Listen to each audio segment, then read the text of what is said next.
I was miserable, depressed and angry all the time. And the thing that saved me sounds stupid until you actually try it for yourself. Hello there! If you are new here, my name is Radu and this video is about the one simple thing that changed my life. Not in a dramatic movie way, but in a quiet and real way. So let me tell you exactly how it happened. But to explain it properly, I need to give you a bit of my story first. Just the part that shows the headspace I was in, so you understand where I am coming from. It's something very simple, almost obvious, but most people don't even realize it. And because of that, they never work on it. And if they did, their life would slowly but surely start changing too. So let me take you back.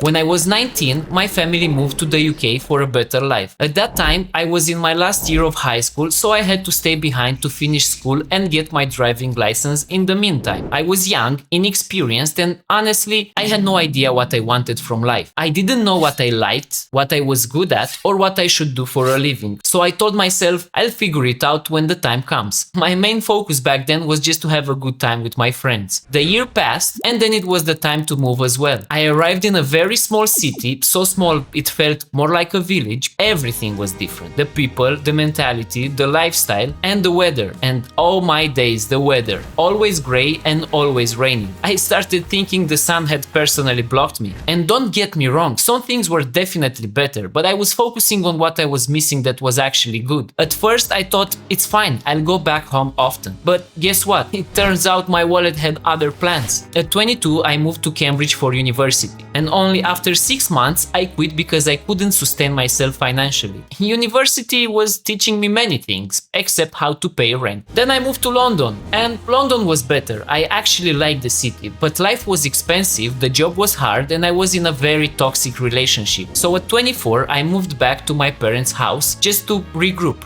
And let me tell you this, nothing humbles you like moving back to your parents' house defeated. Fast forward, I spent 7 years in the UK. I tried different things, but nothing really worked out. I arrived on 17th of May 2016 and I left on 17th of May 2023. Exactly 7 years later. Same day. Crazy coincidence, right? And if you ask me, I believe that everything happens for a reason. And this journey of mine was meant to be exactly as it was. It shaped me, I gained a lot of experience and a lot of lessons that I wouldn't have gained if I would have remained home. Even me talking to you right now is due to the fact that I improved my English during my time there. But during a big part of that time, I wasn't okay. I kept looking outside of myself for a reason. If there was a problem, I blamed the weather, even indoors. I was so angry at the world. But the truth is, it wasn't the place and it wasn't the world. It was me. I was miserable, depressed and angry all the time. And the thing that saved me sounds stupid until you actually try it for yourself. Because at that point in my life, I really believed something was wrong with the world around me. That if the weather was better, if the country was different, if the language barrier didn't exist, then I would finally be okay. But nothing changed until I changed. So what actually changed? As I said, you might think this sounds stupid, probably obvious or too simple, but don't reject it before you really hear it. The thing that changed my life was learning to be positive on purpose. It is a big difference. To believe that good things can happen and to practice gratitude. I used to believe that being smart and being safe meant always thinking through what could go wrong, not to be negative, but to find another path and avoid mistakes before they even happen. So you can be prepared, so nothing surprises you. I thought that made me realistic and smart, but I was so wrong. If bad things come, you'll deal with them when they come. If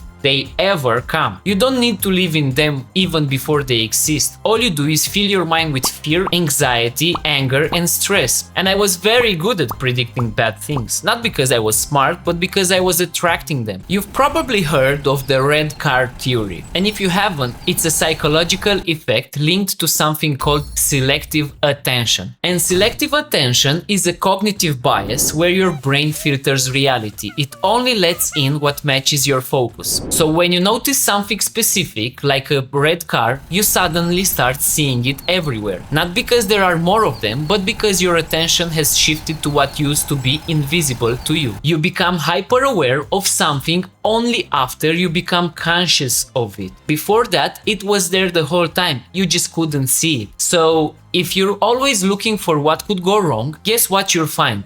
Exactly that. That is not realism. That is pessimism. Your brain is wired to notice danger more than good, and that is called negativity bias. For thousands of years, this kept humans alive. If you heard a noise in the bushes, it was smarter to think danger than to think, oh, for sure it's nothing. So your brain learned to look for what could go wrong first. But here's the second part. Your brain is not fixed. It changes based on what you repeat, and that's called neuroplasticity. Whatever you focus on again and again, your brain gets better at noticing it. So if you keep looking for problems, you become a problem-finding machine. And if you train yourself to look for good, you become better at seeing good. That's why this takes time. You're not just changing your thoughts, you're training your brain. So I started doing the opposite of what I was doing. I looked for what could go right, I paid attention to what I already had, I practiced gratitude. Not fake positivity, not pretending life is perfect, just choosing a different lens. Looking at what was actually good instead of focusing on what was bad and looking at what was wrong. And thinking of good outcomes instead of bad ones. When you come from fear, you become stiff and closed. When you come from hope, you become relaxed and open. And that alone changes how you act. And how you act changes what you get. Did you know that one of the happiest men alive was considered to be Eddie Jaku? He was a Holocaust survivor. He lost almost everything, and instead of becoming bitter, he chose happiness as a tribute to those who didn't survive. He vowed to smile every day. He chose love, kindness, and appreciating life's small joys. Not because life was easy, but proving that happiness is a choice even after trauma. Did you also know that another man who is considered to be one of the happiest men alive is Matthew Ricard? He is a French-born Buddhist monk, and both scientists and the media gave him that title after studying his brain. And this is not just a nice story. Science backs it up. At the University of Wisconsin in America, researchers analyzed his brain activity. They found unusually high levels of gamma waves linked to attention, well-being, positive emotion, way higher than the average person. Not because of chance, but because of how he trained his mind. He embodied happiness through deep meditation, emphasizing inner peace, empathy, and a serene, satisfying life. A state often studied in happiness research, but meditation, that's a topic for another day. Two completely different lives, but the same foundation. Happiness is built inside,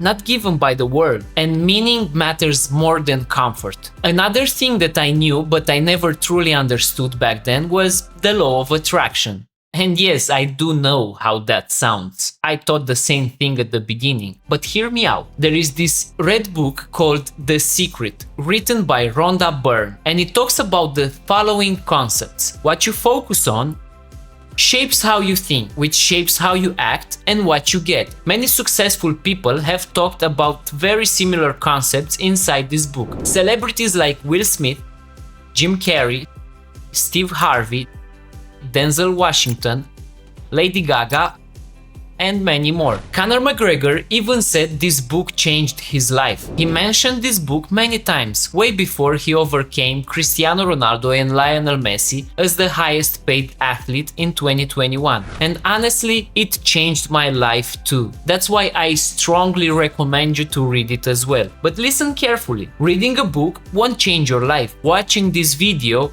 won't change your life. Trying for 2 days and quitting also won't. What changes your life is what you do with what you read, how you apply it, and for how long you stick with it. This is a skill like all the rest. You fail, you learn, you repeat. Your life doesn't change in a week. It changes when you change how you think, how you see, and how you choose. Slowly but surely. Until one day you look back and realize you're just not the same person anymore. Before you go, I want to challenge you to try 2 simple things. For the next 3 days, every night before you sleep, write down 3 things you're grateful for that happened to you that day. And here's the second one. For the same next 7 days, every morning, ask yourself one question. What's one good thing that could happen today? Just one. Look for it during the day and work towards it during the day, without being negative about it, but being positive about it. And after those 7 days, don't expect a miracle, but notice the direction, notice what you pay attention to, and notice how you talk to yourself. Because this doesn't change you completely in just a week. It shows you where you are heading. After all, what have you got to lose, right? Worst case scenario, you become slightly happier.